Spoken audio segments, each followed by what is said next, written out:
Bon,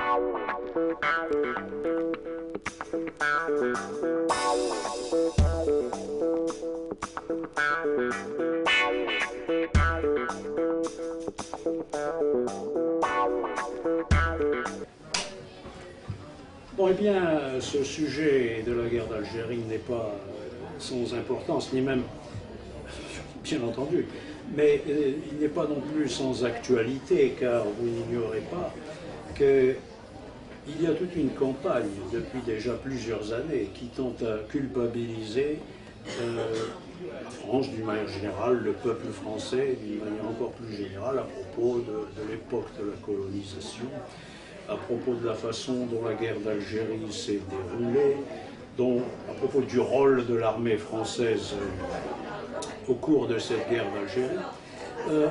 On m'a demandé de venir pour parler avec vous du problème des harkis. Alors je pense qu'il s'agit de parler plus exactement de la façon dont la guerre d'Algérie s'est terminée. Et je pense que si l'on peut compter effectivement le drame des harkis au passif de la politique du général de Gaulle, telle qu'elle s'est déroulée et telle qu'elle a mis fin à la guerre d'Algérie, il ne faut pas oublier aussi les problèmes qui sont ceux des pieds noirs, et en particulier le fait que la fin de la guerre d'Algérie s'est produite dans des conditions qui étaient tout à fait dramatiques, parfois même lamentables, et qui se sont soldées également par l'enlèvement et la disparition de nombreux civils européens. J'ai ici un document que je peux éventuellement vous montrer qui fait ressortir que jusqu'au 19 mars, jusqu'aux accords,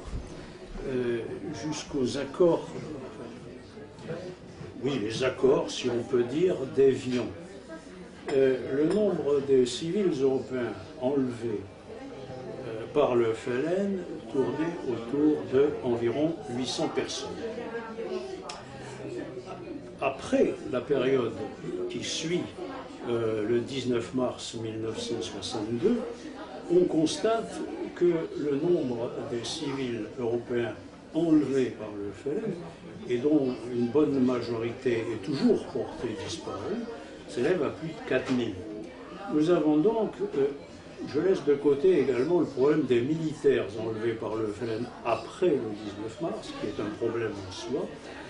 Ceci pour dire, et je laisse la parole, que la manière dont la guerre d'Algérie s'est terminée a été extrêmement coûteuse, et ceci explique en partie les rancœurs qui subsistent aujourd'hui aussi bien dans le milieu des harkis que dans celui des Français d'Algérie. Alors, je suis d'accord pour dire que la question d'Algérie, la guerre d'Algérie et l'Algérie ont une grande importance, ne serait-ce que parce que la question sera sans cesse d'actualité. La question méditerranéenne, dont la France est la principale puissance riveraine, est toujours une préoccupation importante pour la France, pour sa politique et pour les Français. Et l'Algérie tout particulièrement. Et tout particulièrement dans cette période-là. Notamment au regard de la question de l'immigration, par exemple. Bon. Donc il n'est pas du tout question de nier l'importance de la question algérienne et de la façon dont, en effet, la guerre d'Algérie s'est achevée par des accords. D'ailleurs, elle ne s'est pas achevée à ce moment-là, par les accords de mars 62, en effet, je suis d'accord avec vous là-dessus. Et je suis même d'accord avec vous pour dire qu'il ne s'agit pas vraiment d'accord. Vous avez utilisé le mot avec une petite précaution, et je comprends tout à fait cette précaution. D'ailleurs, je tiens à vous dire que vous connaissez fort bien cette question, j'ai donc une certaine révérence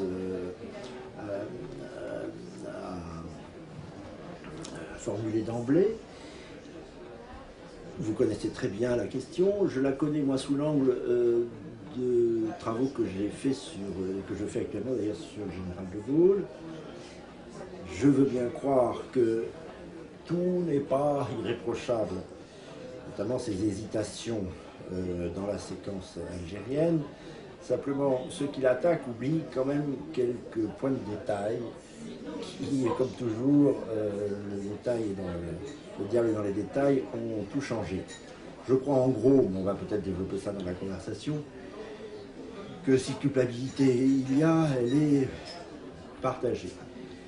Le gouvernement français a été engagé très mal d'ailleurs sous la 4ème République dans une guerre qu'il a menée sans la mener, avec mauvaise conscience, en faisant des choses qu'il ne faut pas faire.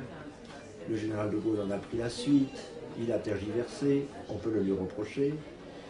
La responsabilité des plénipotentiaires, comme il disait pompeusement algérien, est très lourde aussi, très lourde, car aucune parole, c'est pour ça qu'on peut discuter le terme d'accord, n'a été respecté, même pas les textes. La responsabilité aussi de la situation de fait qui a été créée par l'implantation sur une terre étrangère, car l'Algérie n'est pas une terre française, de colons, ce qui n'est pas d'ailleurs imputable, je voudrais y revenir là-dessus, si vous voulez bien, pas tant imputable aux deux derniers de nos rois, Charles X et Louis-Philippe, mais beaucoup plus à la Troisième République, qui a été assez aveugle. Donc une situation de fait a été créée, il faut bien le dire, et il y a beaucoup d'acteurs dans ce jeu-là. Je voudrais qu'on démêle le rôle des uns et des autres au cours de cette conversation, si vous voulez bien. Certes, on peut remonter aux origines de l'Algérie française, mais je ne voudrais pas, excusez-moi, mais je ne voudrais pas élargir le sujet. C'est la question. Parce que je me suis préparé à parler de la fin de la guerre d'Algérie, du problème des harkis. Mais enfin, j'admets que certaines incursions dans le passé sont nécessaires. Je voudrais cependant préciser ma pensée, et c'est vrai que vous avez remarqué tout à l'heure que j'ai hésité à parler d'accord. Bon. Nous sommes d'accord, ce ne sont pas des accords. Il y a un accord, il y a une certaine forme d'accord à Évian, puisque ne serait-ce que l'accord de cessez-le-feu.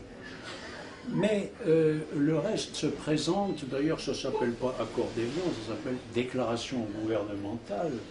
Et donc par conséquent, il est vrai que ça ne se présente pas comme des accords au sens diplomatique du terme. Et je tiens cependant à souligner une chose qui est importante, j'ai même apporté ici la photocopie que je peux éventuellement vous montrer. Ce qui est quand même très important, c'est que les représentants de la délégation du FLN, et notamment son chef, Karim Belkacem, a signé le document d'Évian. Ce document, il a été paraphé par Karim Belkacem et signé en bonne et due forme et paraphé de différentes pages. Donc par conséquent, le FLN a une lourde responsabilité dans ce qui s'est passé après. Et je vais discuter, si vous le voulez, de la question des origines de l'Algérie française après. Mais ce que je voulais dire, c'est que il est vrai que les accords d'Évian n'ont pas été respectés. D'ailleurs, que s'est-il passé? Je l'explique dans mon livre. L'encre était à peine sèche, c'est-à-dire un mois après. La signature à Évian est le 18 mars, la proclamation le 19. Or, moins d'un mois après, c'est-à-dire le 17 avril, le FLN lance une campagne d'enlèvement dans le milieu des Européens d'Algérie, à Oran, Alger, dans la Mitidja, dans la campagne oranienne. Et ces enlèvements vont tout de suite porter sur des milliers de personnes. Il y a là quelque chose d'extrêmement grave. Comme j'ai consulté les archives militaires à Vincennes, quand j'ai écrit ce livre, qui était le premier en quelque sorte que j'ai écrit, et qui résulte d'une thèse que j'ai faite avec le professeur Dreyfus, j'ai montré que le FLN avait violé les accords d'Évian d'une manière délibérée, parce que le même jour, sur l'étendue à la fois de l'Algérois et de l'Oranie, débutent ces enlèvements. C'est donc quelque chose d'extrêmement grave. Et c'est quelque chose, les archives militaires le montrent, les archives en général, dont le gouvernement français était parfaitement informé. On peut donc Ah oui, penser... donc ça c'est incontestable. Ça, c'est On vrai. peut donc penser que pour des raisons que vraisemblablement ils estimaient se confondre avec la raison d'État, les gouvernants de l'époque ont fermé les yeux, ou tout au moins... Et c'est aussi incontestable. Excusez-moi de vous avoir coupé. Pas du tout. Je vous coupe. Mais là, nous sommes d'accord. La façon dont vous présentez les choses est, à mon avis, très lucide. Je crois que ça s'est passé comme ça. Et il y a eu, et la préoccupation n'était pas absente pour lui reprocher, moi je ne lui reproche pas, de manière générale, la préoccupation appelée aujourd'hui raison d'État était très présente dans l'esprit du général de Gaulle à plusieurs tournants de sa vie. Et là, il y a eu une raison d'État.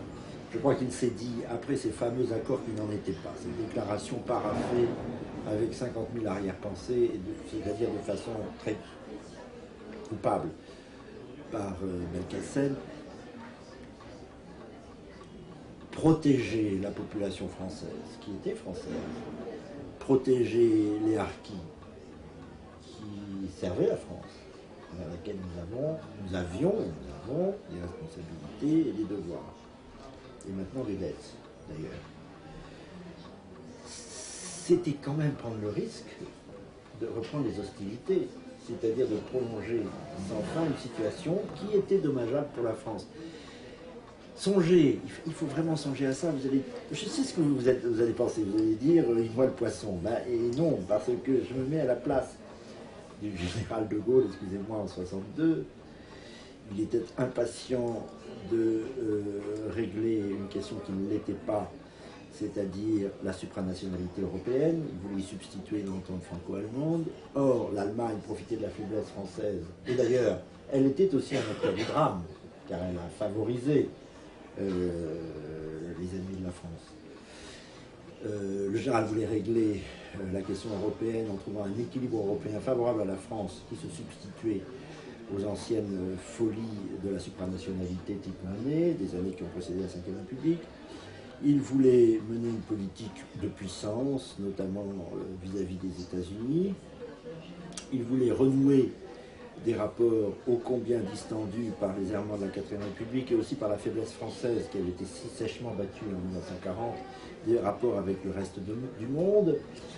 C'est ce que vous appelez à l'instant, et c'est ce que j'appelle la raison d'État. C'est-à-dire que là, vous n'allez pas être content de ce que je vous dis, mais il y avait plus important que ça. Et c'est le drame pour ceux qui étaient là. C'est que dans l'esprit du chef de l'État, du président de la République française en train d'être reprise en main à l'intérieur comme dans sa politique traditionnelle dans le monde, en Europe, dans le monde et dans les États-Unis, il y avait plus grave. Et il fallait tourner cette page. Et donc il a fallu fermer les yeux. Ils ont fermé les yeux, tout en sachant ce qu'il y avait derrière les yeux. Je ne dis pas qu'ils n'étaient pas au courant. Mais prendre la responsabilité, cher monsieur, de protéger, c'est-à-dire par les armes, les Français et les harkis, c'était prolonger sans fin cette guerre si dommageable pour la France. Voilà. Je ne sais pas si j'aurais fait la même chose, mais je comprends ce qui s'est passé dans la tête du général de Gaulle. Et s'il y a quelque chose à lui reprocher, c'est peut-être avant. C'est la duplicité, la terrible duplicité des premiers mois ou même des premiers jours qui ont suivi son arrivée au pouvoir. Là, oui. Et puis ensuite, ses hésitations. Il ne voulait pas lâcher le chien, au fond. Et il savait que c'était nécessaire. C'est dramatique pour lui aussi, de cette façon. Mais enfin, il en a résulté des promesses non tenues, des hésitations, des espérances qui ne pouvaient qu'être déçues. Et ça, c'est en effet très critiquable. Mais sur 62 et sur l'impératif de raison d'État, là, je le comprends. Oui, alors vous comprenez, mais vous comprendrez aussi que certains, pas seulement des historiens, le retiennent contre lui. Parce que vous dites, je trouve quand même que vous faites bon marché et des harkis et des pieds noirs. Parce que vous dites, il aurait fallu reprendre la guerre. Non. N'oublions pas en effet un certain nombre de directives qui sont accablantes pour les autorités de l'époque. Quand on envoie dans dans les chaînes de commandement militaire des directives demandant de ne rien faire pour rapatrier les harkis, lorsqu'on, à plusieurs reprises, pas seulement une fois au mois de mai, Monsieur Jox, mais à plusieurs reprises, les responsables militaires demandent qu'on n'aille pas rechercher les harkis dans les villages où ils peuvent être en danger. Il y a là une... Disons que l'honneur est sacrifié. Et, quel honneur? Ben, l'honneur français, l'honneur militaire, parce qu'on ne laisse pas les combattants sur le terrain, on ne les laisse pas tomber dans les mains de l'ennemi sans chercher à les sauver. Or, c'est ce qui s'est passé. Les directives étaient: n'allez pas les chercher, faites en sorte que ceux qui sont dans les camps, eh bien, on n'en accueille pas d'autres. Enfin, je donne toute une série de directives qui s'échelonnent, nous apprenons tout l'été 1962. Cet abandon est un abandon, si vous voulez, qui ne résulte pas d'une négligence. D'ailleurs, c'est vous qui parlez de duplicité, et il ne s'agit pas d'une négligence, il s'agit d'une véritable politique qui se répète, avec des directives qui sont toujours dans le même sens. Et lorsqu'au mois de novembre, toute la presse française commence à se faire l'écho de massacres de harkis plus ou moins systématiques, et sur toute l'étendue du territoire algérien, des directives militaires viennent encore rappeler que les capacités d'accueil de la métropole sont saturées, ce qui est extravagant compte tenu de ce que nous savons. De sorte que, tout ceci pour dire, cher monsieur, je comprends les exigences qui, aux yeux du général de Gaulle, étaient primordiales, à savoir l'Europe, la balance, entre les deux grands, enfin, etc., etc. Tout cela avait son importance, mais ceci n'explique pas une négligence, même parfois un mépris. Le livre de Perfit, ici, nous montre un de Gaulle le 5 juillet 1962. Des centaines d'Européens sont massacrés à Oran par des gens, des civils, des gens du FLN, des militaires, des civils armés, etc., etc. Donc ce massacre concerne plusieurs centaines de personnes. C'est monstrueux. Les choses ne se passent pas du tout comme il était prévu qu'elles se passent au terme des accords d'Évian. Christian Fouché disait quelque temps après: tout rentre dans l'ordre en Oranie. Et là-dessus, il y a un massacre de plusieurs centaines de personnes. Or, si vous lisez le livre de Perfit, vous verrez qu'à la réunion du Conseil des ministres qui suit, le général de Gaulle dit textuellement ceci: en Algérie, à part quelques enlèvements, tout se passe bien. C'est ahurissant. Il n'y a pas seulement une duplicité, il y a aussi une indifférence. Et quelque chose qui n'est pas acceptable, si vous voulez, d'un point de vue moral. Ça me fait penser à la phrase de Saint Paul, n'est-ce pas? Ne faites pas le mal pour produire un bien.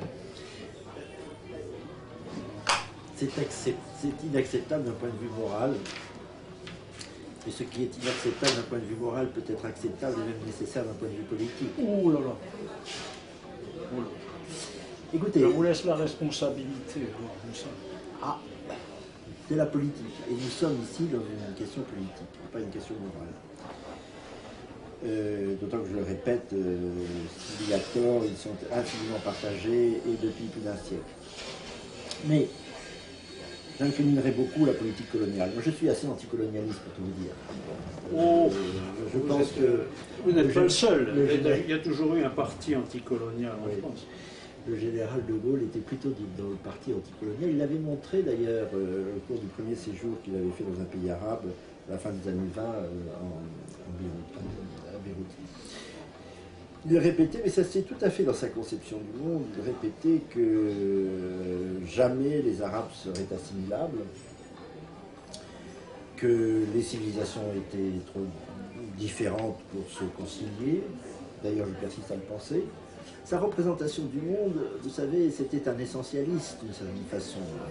La France était la France, le monde arabe était le monde arabe, l'Allemagne était l'Allemagne, la Chine était la Chine éternelle, etc.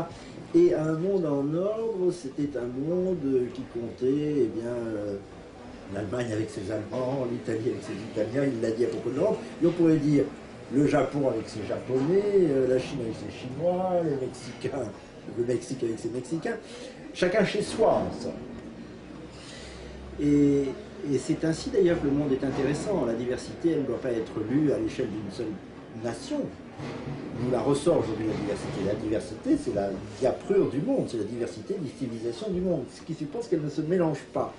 Le général de Gaulle, essentialiste et plathonicien comme il était, n'aimait pas les mélanges. Voilà.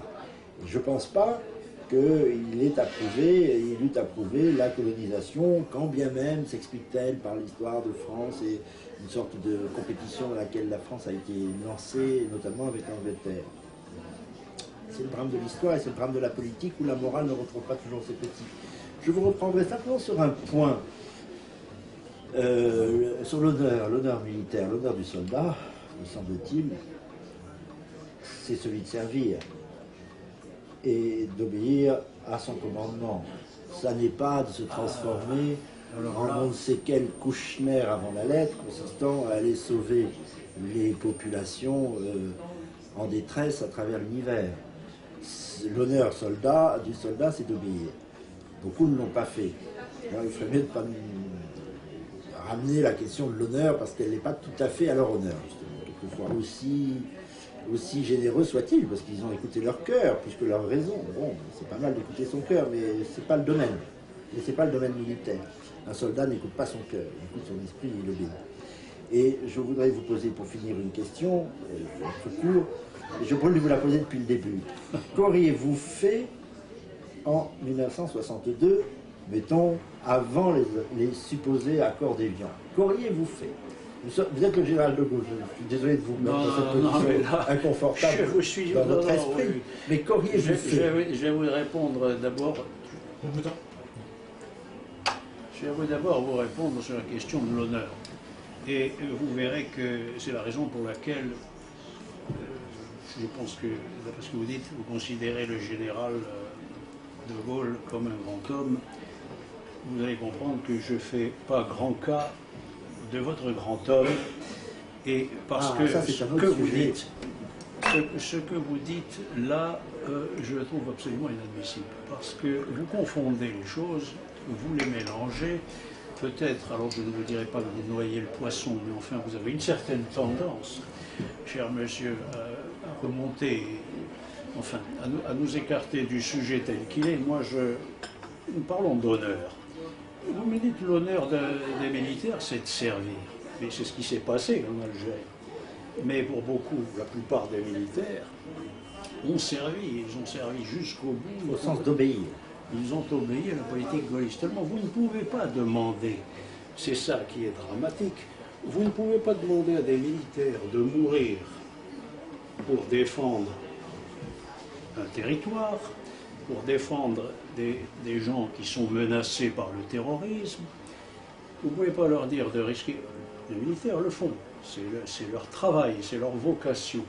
Ils le font, de mourir pour défendre la patrie, ils le font pour défendre la liberté. Mais vous ne pouvez pas leur dire de mourir pour une politique qui change à 360 degrés. Il faut bien comprendre qu'il y a des militaires qui ont lutté contre le FLN en s'appuyant sur les populations locales, aussi bien musulmanes que pieds noirs, et qui tout d'un coup, la politique du général ayant changé, on a demandé de s'appuyer sur le FLN contre les pieds noirs et contre une partie des musulmans qui avaient suivi la France. On ne peut pas demander à des militaires de mourir tantôt en se battant contre le FLN et tantôt de mourir en étant allié du FLN. Il y a des choses qu'un militaire ne peut pas ni comprendre ni accepter. Et c'est pour ça que je dis que l'honneur, en l'occurrence, on n'abandonne pas des compagnons de lutte, on n'abandonne pas des camarades de combat. Les harkis étaient des camarades de combat de l'armée française. On les a laissés sur le terrain en sachant parfaitement qu'ils couraient les plus grands risques. Or, ça s'est matérialisé. Les harkis étaient mentionnés dans les fameux accords. Non, vous trouvez. Tricot, par exemple, Bernard Tricot. Je vous coupe, je ne sais pas si j'ai le droit. Enfin, je reprendrai tout à l'heure. Finissez. Tricot, par exemple, assure qu'à Évian, la question des harkis a été posée et que les supposés plénipotentiaires, parce que le nom de qui parlait-il d'ailleurs? Une organisation, mais avec qui traiter? Une organisation militaire. Les plénipotentiaires avaient assuré que les harkis auraient le choix des armées et ou venir en France. C'était une assurance orale donnée à la délégation française dirigée par Bernard Tricot.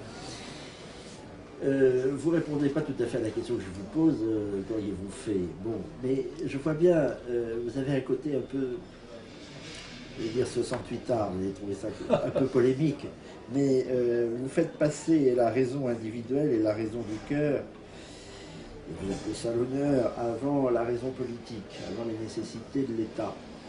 Bon, je sais que c'est dans la culture d'aujourd'hui, alors on s'apitoie. Bon, apitoyons-nous. Mais quand même, je crois qu'il y a quelque chose au-dessus, c'est l'intérêt supérieur de la nation. Et il commandait, encore une fois, il n'y a rien d'autre à dire en termes politiques, il commandait que l'on ne reprenne pas les armes pour aller dans les villages, pour protéger les gens qui étaient en danger. C'était une... Donc il fallait les laisser se faire massacrer. C'était une erreur politique de reprendre la guerre. C'était une grave erreur politique. Mais c'est vous qui il y avait eu assez reprendre la guerre. Il fallait reprendre la guerre. Il s'agissait de les faire monter sur des bateaux et de les sauver. Oui, mais Manu Militari, de les faire monter sur les bateaux. Vous savez, quand on est au fin fond d'un village, village algérien, aller chercher des harkis, ça supposait de reprendre les armes, de s'exposer à de nouvelles escarmouches, c'est-à-dire de proche en proche, reprendre les hostilités.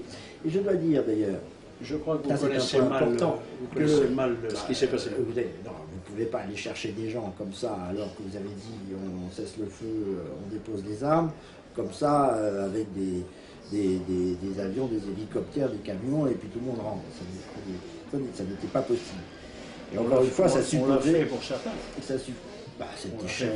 À cette échelle, ça supposait de reprendre les hostilités, ça supposait que la question algérienne n'était pas réglée, qu'elle serait sans cesse remise sur le tapis, et ça supposait que la France était paralysée. Alors, vous ne me répondez pas, vous ne me dites pas ce que vous avez fait. Vous auriez, au fond, fait une vaste opération humanitaire consistant à aller chercher tout le monde et à rapatrier tout le monde en quelques semaines. Je vous répète que c'était noble, mais ce n'était pas possible. Et puis le général, je dois vous dire, c'est pas nécessairement mon avis, mais je répète, vous ne l'aimez pas du tout, le général de Gaulle, je vois bien, donc vous n'êtes pas le seul. La question n'est pas là, c'est sa politique que je n'aime pas. De tous les côtés, il y a eu toujours un antigaullisme, même avant 40. Ça n'a rien à voir, ça n'a rien à voir. Si, c'est un personnage qui a suscité des haines terribles, si. Mais représentez-vous bien que le général de Gaulle voulait que chacun vive chez soi. Voilà. Et qu'il n'était peut-être pas non plus tout à fait réjoui à l'idée que viennent en France des millions de personnes. Des millions. Oui. Exagéré. En comptant les rapatriés qu'il fallait rapatrier, un afflux de population nouvelle, ou alors on fallait jouer l'assimilation, mais ça n'entrait pas du tout dans ce cadre. Vous n'oubliez qu'une chose, cher monsieur, c'est que ces gens-là étaient des Français. Ils étaient des Français, bien sûr. Et je vous rappelle qu'au terme du statut de 1947, tous les habitants de l'Algérie étaient des citoyens français. Bon, peu importe. Non, pas peu importe. Mais là, vous avez dit quand même quelque chose que je trouve gravissime, à savoir que des intérêts politiques supérieurs justifieraient en quelque sorte que l'on abandonne des gens aux griffes du FLN, qu'on abandonne des gens à la dictature, sachant parfaitement qu'ils vont être massacrés. Ils abandonnent, c'est gravissime. Vous me dites qu'il y avait eu des accords à Évian au sujet des harkis. Non.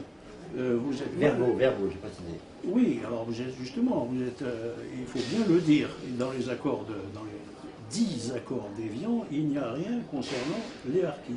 Parce que le FLN n'a jamais voulu accepter que ça figure dans le texte. Ils ont simplement promis, le FLN a promis qu'il n'y aurait pas de représailles, la belle affaire. Qui pouvait croire à une promesse pareille? Vous le dites vous-même, c'est tout à fait verbal. Donc, compte tenu de ce qu'était le FLN, compte tenu de ce qu'il avait fait dans les années qui avaient précédé, il était tout à fait, compte tenu par exemple du massacre de Mélouza en 1957, où il avait rayé de la carte un visage messaniste, un village, pardon, messaniste, il était tout à fait probable que les mêmes choses allaient se reproduire. Et elles se sont reproduites. Je trouve que vous faites un petit peu bon marché de la morale la plus ordinaire. Bon, moi, mais la morale ordinaire n'a rien à voir avec cette affaire. Si, parce que moi, je suis chrétien et je n'admets pas qu'on jette des compatriotes aux bêtes en disant, bon, bah, l'intérêt supérieur de je sais pas quoi. D'ailleurs, qui définit l'intérêt supérieur? C'est le général de Gaulle, avec ses obsessions et ses lubies que nous connaissons bien. Alors, enfin, c'est lui. Il y avait des référendums, il y a eu des élections, il n'est pas arrivé comme ça en parachute. Cher monsieur, j'ai un certain respect pour vous, ne serait-ce que parce que vous avez sur le plan du souverainisme des positions qui sont pas mal. Mais alors, vous me dites des choses qui me font bondir. Qui a défini un référendum? Mais la belle affaire, une ânerie. Elle est approuvée à 90%, ne cesse pas d'être une ânerie. J'entends ça à propos du référendum de 2005 sur la Constitution européenne. Et je vais plus loin. La parole du peuple, c'est la parole du peuple. Je m'en fous de la parole du peuple. Une crapulerie est une crapulerie. Et en ce qui concerne la politique, moi je suis désolé, elle doit être basée sur la morale et pas sur des considérations politiques qui évidemment se suffisent à elles-mêmes. Non, là, je crois que... Non, nous ne pouvons jamais être d'accord sur ce point. Ah là non, voilà. En effet, là. Là non. Je n'ai rien... c'est un pis d'ailleurs. Et je crois que le général de Gaulle a dû se poser la question. Mais en matière politique, je dis bien en matière politique, je ne mets rien au-dessus des intérêts de la nation et de l'État. Il y a au-dessus de la politique et au-dessus des hommes politiques, il y a Dieu, et pour nous, dans notre civilisation, il y a le Christ, il y a la fraternité, et par conséquent, j'ai eu la surprise un jour de lire un article, je ne sais pas, une conférence. Je préfère oublier le nom de la personne qui a fait cette conférence, qui s'intitulait « Le général de Gaulle, chef d'État chrétien ». Écoutez, très franchement, ce que vous venez de dire me confirme dans mon idée qu'il était très peu chrétien, et je suis au regret de constater qu'il a agi conformément à ce que je viens de dire. Et c'est bien regrettable, parce qu'il y a des hommes qui ont perdu leur vie, alors qu'on pouvait, avec un peu de bonne volonté, avec un peu moins de raideur, avec un peu plus de fraternité, avec un peu plus de charité, je pense qu'on pouvait en sauver un grand nombre, un très grand nombre. Vous voulez à tout prix que ceci ait eu comme conséquence que la guerre reprenne en Algérie. Je ne pense pas, je pense que la France avait des moyens considérables et que sans faire reprendre les opérations militaires, on pouvait facilement retrouver les pieds noirs disparus et sauver un grand nombre de harkis. Mais il y a plus grave que ça. Aujourd'hui, nous sommes 50 ans après. Alors comment se fait-il qu'il soit encore 50 ans après, si difficile de faire reconnaître ce drame des harkis, ces massacres qu'ils ont subis? Pourquoi est-il si difficile de faire reconnaître les épreuves des pieds noirs, le fait que nous avons environ 2000 de nos compatriotes qui ont été enlevés après le 19 mars et que l'on n'a jamais retrouvés, donc on ne sait pas s'ils sont vivants ou morts. Enfin, il y a de grandes chances, 50 ans après évidemment, qu'ils soient tous morts, mais certains peut-être ne sont pas morts tout de suite, certains ont dû être captifs un certain temps. Comment se fait-il qu'il soit si difficile de faire reconnaître ce problème? Et comment se fait-il que les mêmes qui ont autrefois été des turiféraires de la colonisation viennent aujourd'hui nous dire que la colonisation était une abomination?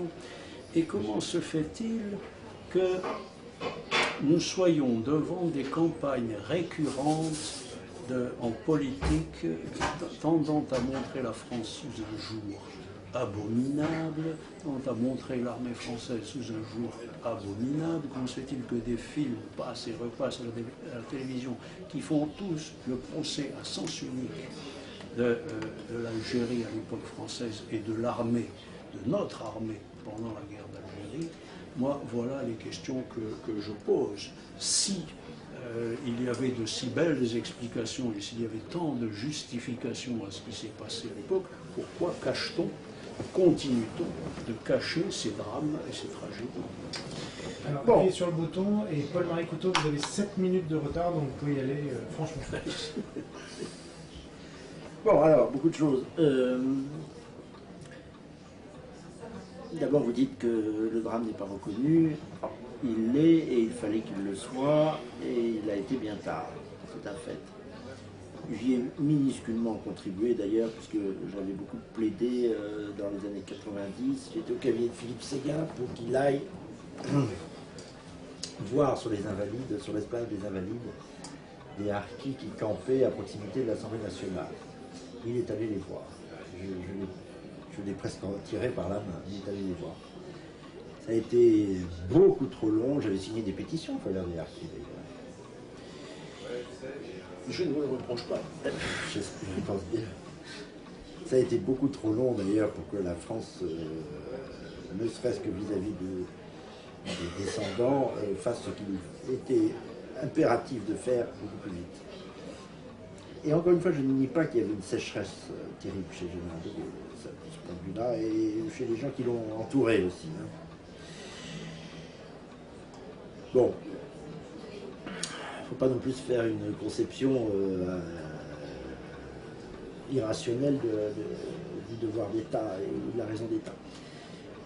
On l'a reconnu, il faut reconnaître aussi le drame des rapatriés qui est épouvantable, Je me mets à la place de quelqu'un qui vit, qui est né, qui a ses amis, sa propriété, qui d'un seul coup est prié de traverser la mer. C'est effrayant. Bon, mais encore une fois, vous dites, la France avait les moyens de protéger et au fond de continuer la guerre ou pas, en tout cas de continuer à être présente de telle sorte qu'il ne se passe rien, et qu'il n'y ait pas de représailles. Mais les moyens de la France n'étaient quand même pas inépuisables.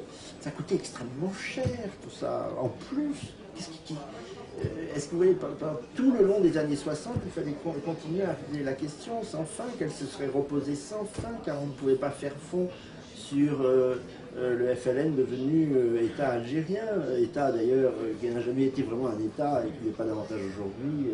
L'Algérie est un pauvre pays, sans État.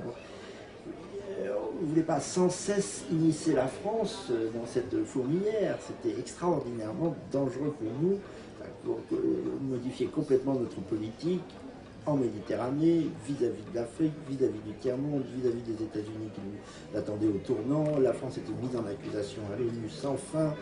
Les principaux partenaires de la France, comme d'habitude, la Grande-Bretagne, l'Allemagne, jouaient contre la France. Il fallait enlever le pied de cette pétaudière, voilà. Et le drame est que pour autant, la France n'avait pas mal agi en Algérie. Et que la France a apporté beaucoup de choses à ce pays. Je crois que c'est incomparable ce qu'elle était il y a 70 ans et ce qu'elle est aujourd'hui. Bon, enfin c'est ainsi. On pourrait d'ailleurs faire en sorte qu'on pourrait rêver, mais vous avez un côté rêveur quand même, un côté, bon c'est bien, c'est pas mal aussi, un côté un peu idéaliste. Il faudrait sauver tout le monde, il faudrait maintenir la présence française là où il y a de la pauvreté, du désordre, imposer des règles minimales de civilisation à la française. Mais ce n'est pas comme ça que tourne le monde, voilà tout. Et je ne voudrais pas non plus qu'on en profite trop pour salir la France, parce que si j'ai la position que j'ai, c'est parce que je souffre moi aussi qu'on ait attaqué la France pour ce qu'elle a fait au long des générations en Algérie, mais je ne veux pas qu'on l'attaque non plus parce qu'elle en est partie. Voilà, je pense que je voudrais la défendre, cette pauvre France, quel que soit ce qu'elle a fait. Voilà. Mais je suis sûr que vous me comprenez. Pas tout à fait. Ah bon, vous ne comprenez pas. Il faut comprendre en effet qu'il ne s'agit pas en l'occurrence de la France. Je reprocherais au général de Gaulle d'avoir mis fin. Il a choisi la pire des solutions. Il y avait d'autres solutions. C'est ce que je vous demande. On pouvait, vous m'avez demandé tout à l'heure, alors j'y viens, il y avait quelque chose, bien sûr, l'indépendance de l'Algérie était dans l'air du temps. Je ne dis pas que l'Algérie française n'était pas viable, pas du tout. Je pense que c'était la meilleure solution, mais il y avait le contexte international, il y avait toutes sortes de choses. Mais on pouvait parfaitement concevoir une indépendance avec comment dirais-je, des musulmans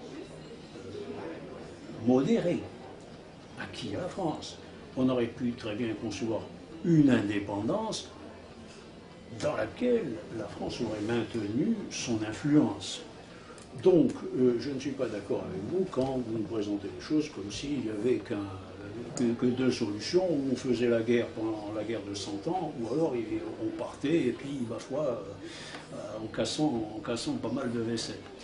Bon, je pense qu'il y avait d'autres solutions, je pense qu'il y avait des solutions qui, il est vrai, requéraient un certain temps, c'est-à-dire qu'il fallait aussi que les esprits s'apaisent. Bon, c'est la pire des solutions qui a été choisie. On s'en va, les pieds noirs, on les laisse tomber. Vous avez effectivement dit quelques mots qui semblent indiquer que vous êtes sensible. Effectivement, il faut se rendre compte de ce que ça signifie quand on vous dit, bon ben vous êtes là, moi j'étais là-bas depuis, je suis la 5e génération. Quand on vous dit, mon père, mon grand-père, mon arrière-grand-père sont nés en Algérie, quand on vous dit maintenant c'est fini, il faut passer de l'autre côté, et puis que des gens viennent vous dire ben, l'intérêt supérieur du pays, etc., c'est difficile à encaisser. Mais je ne suis pas convaincu que l'intérêt supérieur du pays consistait à tout abandonner, à partir le plus vite possible. C'est ça, ça a été ça la catastrophe. Parce qu'il y a quelque chose que je reproche au général. Il n'a pas compris un aspect de la guerre d'Algérie qui était que la guerre d'Algérie était une guerre contre le terrorisme. Et ça, il a vu ça tout à fait autrement. Lui, il voyait ça comme une nation en formation, j'imagine. Et là, bon, alors nous, on est les Français, eux, c'est les Arabes, et puis là-bas, c'est une nation. Nous, on est une autre nation. Mais tout ça, c'est un peu schématique, pour dire le moins. En réalité, nous avons remis, quand je dis nous, certainement, je n'ai aucune responsabilité là-dedans, mais les autorités de l'époque ont remis l'Algérie au FLN, clé en main. Il n'y avait pas que le FLN en Algérie, il y avait aussi les messanistes, il y avait des communistes, Dieu sait que je ne suis pas sur ces positions-là, mais il y avait d'autres tendances. Ces tendances, on les a complètement négligées. Le FLN, le 1er novembre 1954, avait publié un communiqué dans lequel il disait « Nous lutterons pour l'indépendance de l'Algérie par tous les moyens ». Donc il annonçait la couleur. Deuxièmement, il disait « Il faut ouvrir des négociations pour l'indépendance avec les représentants qualifiés du peuple algérien, c'est-à-dire avec eux ». Le FLN prétendait représenter exclusivement le peuple algérien, ce qui était monstrueux. D'autant plus monstrueux que ceux qui n'étaient des Algériens qui n'étaient pas d'accord avec lui, il les massacrait. Bon. Or, malgré tout cela, on remet à ces gens-là, qui sont des terroristes, on leur remet l'Algérie clé en main. Bon, il se trouve que le FLN était un mauvais serrurier, il n'a pas pu... Mais ça, c'est autre chose. On a fait ça. C'est-à-dire qu'on a bazardé l'honneur, j'y reviens. Rappelez-vous, M. Couteau, de Munich, quelqu'un a dit à l'époque, oui, alors on a eu le déshonneur, mais on a sauvé la paix. Et puis il y a quelqu'un qui lui a répondu, ben vous avez eu et le déshonneur et la guerre. Eh bien, c'est la même chose avec les accords d'Évian. C'est une forme de Munich. C'est le Munich devant le terrorisme. On leur donne à ces gens-là, qui sont des terroristes, on leur donne tout ce qu'ils ont demandé et qu'ils ont finalement toujours exigé, le couteau à la main. On le leur donne. Que se passe-t-il ensuite? Eh bien, il se passe que ceci a eu des conséquences auxquelles peut-être vous ne pensez pas, mais ça a eu comme conséquence de stimuler le terrorisme dans le monde entier. Parce qu'à partir de 1962, des gens qui étaient connus comme des terroristes, des gens qui avaient été constamment dénoncés comme tels, sont devenus tout d'un coup des hommes politiques, des dirigeants d'un pays important, des ambassadeurs, des ceci, des cela. Et tous les terroristes potentiels dans le monde, en particulier au Moyen-Orient, se sont dit, ben pourquoi pas nous? Ceux-là qui couraient dans les montagnes ou qui étaient dans les prisons menacés de châtiment, ben pourquoi pas nous? Et c'est alors qu'on a vu se lever au Moyen-Orient de nouvelles générations de terroristes.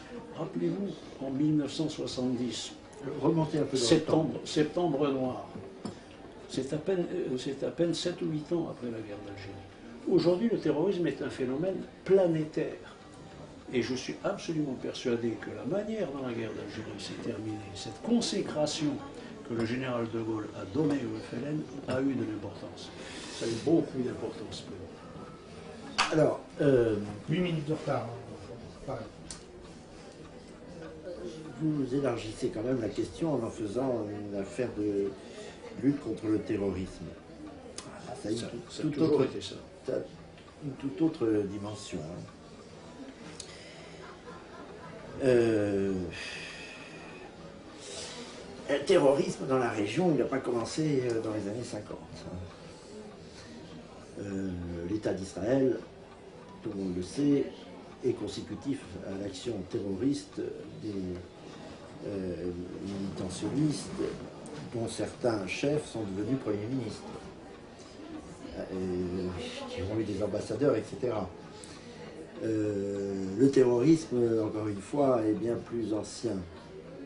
Et alors, je veux bien croire que ça donne une responsabilité particulière, mais qui éradiquera jamais le terrorisme? Qui arrivera un jour à faire en sorte que des tueurs, des tueurs, et encore une fois, c'est Dieu comme le monde, soient un jour reconnus comme des responsables? On a beaucoup fait de parallèles avec la résistance française. Ah non, non. Et les terroristes, les soi-disant terroristes. Ça n'a rien à voir. Ne m'arrêtez pas, Ça n'a rien à voir. Le terrorisme, évidemment, en face d'un État, a des armes que l'État n'a pas. Il peut perpétuellement taper n'importe où, partout, etc. Et, le fait est que il vaut mieux ne pas lui donner. C'est pas ce que faisait la résistance française, vous l'admettrez. Laquelle faisait quoi? Elle tapait n'importe où, n'importe qui. Jusqu'à preuve du contraire, c'était l'occupant, si, quand même. Justement, je suis d'accord. Donc ce n'est pas ça le terrorisme. Le terrorisme, c'est justement taper n'importe qui. C'est installer la terreur à des fins politiques. Mais ah non. Bah, si. Pas d'accord. Non. Vous savez, les années, les journées de septembre 92, elles ont abouti à la République, elles avaient une petite allure terroriste aussi. Je veux dire, le terrorisme, encore une fois, il ne se résume pas à cette affaire. Parce que, enfin, cette affaire algérienne et aux années 50, vous avez l'air de penser que le terrorisme d'aujourd'hui est né de cette situation. Non. Il est très ancien, spécialement dans la région. Non. Il y a une spécificité de ce terrorisme-là dans des pays se réclamant de ce type de violence pour stimuler des prétendues luttes de libération nationale. Mais j'y reviendrai. C'est vous qui avez eu du retard. J'y reviendrai. Ça passe. Bon. Je crois que bon, mettons de côté la question du terrorisme, parce que je pense que ça nous engagerait très loin. Mais non, parce que là, en effet, à ce moment-là, oui, à ce moment-là, vraiment, c'est sans fin. Je sais qu'il y avait un parti de la guerre. Ce qui se passe aujourd'hui, c'est la continuation. Excusez-moi. Est-ce qu'il faut... Oui.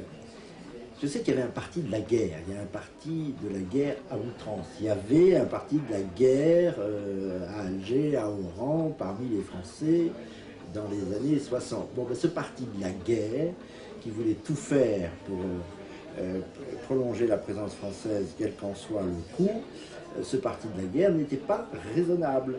Et il pouvait, en effet, il y a eu du terrorisme du côté de l'OAS après, hein, vous savez, là, on n'a pas besoin d'attendre septembre noir, il y a du terrorisme sans fin, il y en a partout du terrorisme. Ce parti de la guerre voulait sans cesse que les hostilités continuent pour protéger sa terre, ce qu'il pensait être leur terre, mais ça n'était pas conforme aux intérêts de la France. Vous me dites, c'est pas chrétien. Et De Gaulle n'était pas. Et De Gaulle. Ben non, en tout cas, c'est ma conception. De Gaulle n'était pas chrétien. Mais alors, très peu de rois de France étaient chrétiens. C'est-à-dire, quand Philippe IV le Bel envoie les pauvres templiers au bûcher, c'était pas très chrétien non plus. Pourtant, c'était nécessaire. Je crois qu'il est toujours nécessaire d'ailleurs de faire brûler des banquiers de temps en temps. Non, mais bon, ça me fait peur, vous, avec votre nécessité. Parce que je veux brûler des banquiers. Je crois que réduire la dissidence occitane, c'était aussi une nécessité. La France s'est faite à coups d'épée, elle ne s'est pas faite à coups d'encensoir. Et les rois ont été les premiers à l'œuvre, et je leur rends grâce. Ils n'étaient pas pour autant non chrétiens, mais je crois qu'ils distinguaient. Vous savez, en France, le roi, contrairement aux empereurs, n'est pas couronné par le pape. Le roi dort près du livre. Il dort près du livre, mais il ne se confond pas, il n'a pas de fonction sacerdotale, il ne se confond pas avec le service de Dieu. Ce n'est pas un soldat de Dieu, c'est un soldat de l'État et de la nation. Je crois que c'est là-dessus que porte notre différent en réalité. Vous avez une vision plus, oui, chrétienne, sentimentale, humanitaire. Bon, je le comprends, mais je répète que rien n'est plus important que l'intérêt de l'État. Je sais que j'ai un peu de retard du point de vue de temps de parole, mais au fond, je n'ai à peu près rien d'autre à dire que cela. Et je sais que cette plaie sera sans cesse ouverte et qu'on accusera sans cesse la France parce qu'elle a abandonné des gens qui l'ont servi. Elle ne l'a pas fait dans cette circonstance d'ailleurs, et aucun État n'est blanc ni bleu. Ça, c'est sûr. Mais je vous en prie, essayons de prendre un peu de recul. Vous dites notamment d'ailleurs que les intérêts français ont été bradés. Non, les coopérants sont restés, les intérêts économiques français, notamment pétroliers, ont été maintenus. C'était pas facile parce que les Américains étaient derrière et entendaient, les Américains ou les Russes, mais surtout les Américains, entendaient faucher l'héritage, parce qu'il y a un héritage. Je considère qu'il a été maintenu. Et encore une fois, je pense qu'il fallait, il faut s'interdire d'empêcher à la France d'avoir été en Algérie et de l'accabler parce qu'elle en est partie. Voilà. Il fallait à un moment ou à un autre mener une politique conforme à ses intérêts. C'est tout. Je crois que vraiment je ne répéterai que cela et je crois que ça nous distingue. Le fait est que ça nous distingue ou ça nous oppose, mais je n'ai rien d'autre à dire. Ça n'empêche, il n'empêche que cela fait des drames et que ces drames, il faut les reconnaître comme étant des drames. Qu'il y a des plaies et que ces plaies, il faut les penser. Et je crois qu'on a un peu trop tardé à le faire, mais elles sont faites maintenant. Enfin, ça se fait maintenant, ça peut se faire davantage. Nous sommes 50 ans plus tard, et je pense qu'on a assez de recul pour les uns et les autres désarmer nos passions, quand même, non? Alors, il s'agit pas. Alors, le bouton, et vous aurez 4 minutes pour conclure, monsieur Monneret. Ah, je conclus. En 4 minutes. D'accord. Écoutez, non, vous aurez encore 4 minutes ou 5 pour conclure aussi. J'ai entendu des choses, cher monsieur, avec lesquelles évidemment je ne peux pas être d'accord du tout, parce que d'abord il ne s'agit pas de la France. Vous avez tendance à parler, vous autres les gaullistes, comme si vous étiez les propriétaires de la France, je m'en excuse. Il ne s'agit pas de la France, il s'agit de la politique du général de Gaulle. Et on peut parfaitement, j'ai essayé de le suggérer, on pouvait parfaitement en concevoir une autre, et on pouvait, à mon avis, parfaitement en concevoir une qui soit moins coûteuse, rien n'obligeait de partir. Alors que, je le rappelle, l'armée française avait remporté une victoire militaire complète sur le FLN, rien ne nous obligeait à partir dans cette situation de véritable débandade. Bon, alors il est beau question d'accuser la France, moi je défends la France, mais je ne suis pas du tout d'accord avec vous. Je redis que le général de Gaulle a complètement négligé, il ne comprenait pas, d'après moi, la dimension guerre contre le terrorisme que revêtait la guerre d'Algérie. Alors il ne s'agissait pas évidemment d'en faire une guerre pendant 100 ans. L'armée française était victorieuse sur le terrain. Donc le terrorisme du FLN avait été brisé. Or, que se passe-t-il? Ceci est unique dans l'histoire. Une organisation révolutionnaire qui a perdu militairement se voit accorder tous ces objectifs de guerre, toutes ces revendications politiques, alors qu'elle a perdu militairement. Ça ne s'est jamais vu dans l'histoire, ou presque. Voilà que vous me dites maintenant, vous comparez, vous parlez du terrorisme avec beaucoup de légèreté, vous comparez la résistance française, ça n'a rien de comparable. Le terrorisme, ça consiste à s'en prendre aux civils. Nous avons vu des exemples multiples, non seulement à New York ces dernières années, mais à Madrid, ici même en France. Ça consiste non pas à essayer de détruire les forces armées de l'adversaire, ça consiste à s'en prendre à des gens qui n'ont qu'une responsabilité, ni civile, ni militaire, ni administrative, et en tuer le plus possible. C'est ça la politique de Ben Laden. Or, le FLN utilisait ces méthodes-là. Il fichait des bombes dans les cafés, dans les écoles.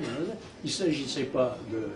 tuant aussi bien d'ailleurs des Européens que des musulmans. On dit toujours, bien sûr, ça... Comme aujourd'hui. Voilà. Alors, la résistance française, ce n'est pas ça. La résistance en France pendant l'occupation, à ma connaissance, on ne posait pas de bombes dans le métro de Berlin, on ne cherchait pas à tuer le maximum de civils allemands, on s'en prenait à l'occupant. En tout cas, c'est comme ça que j'ai entendu parler de la résistance française. Donc ça n'a rien à voir, ce n'est pas la même chose. Combattre une armée, combattre les collaborateurs éventuellement d'une armée, c'est de la résistance. S'en prendre aux civils, et de préférence à des civils qui n'ont, comme j'essaie de le montrer dans mon livre, de préférence à des civils qui n'ont qu'une responsabilité, des enfants, des femmes, des retraités. Combien il y a eu d'attentats en Algérie contre des boulomanes, des gens qui se réunissaient le soir après 6 heures à la fraîche pour jouer au boule.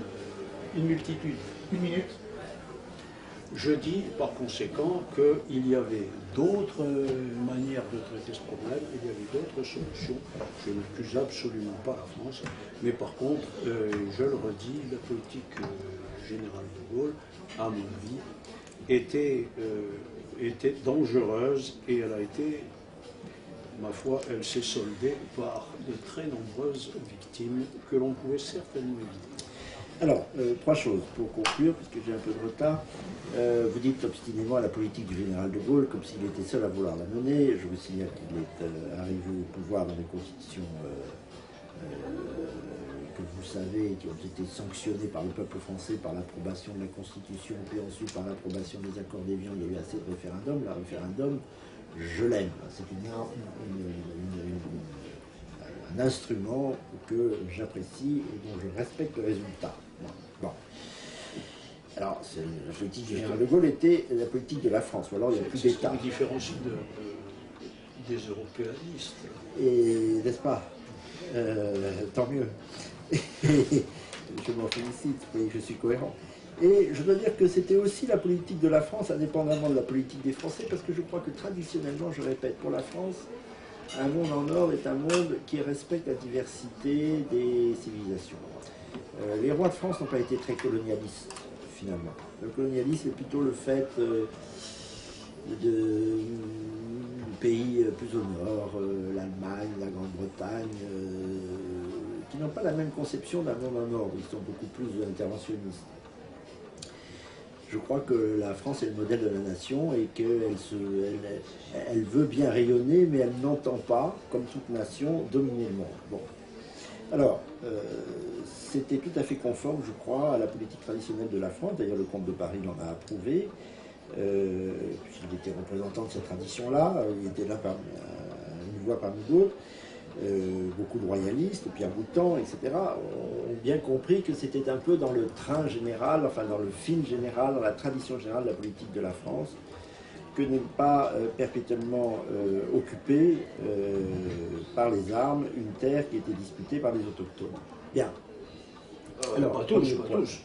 disputé par des autochtones.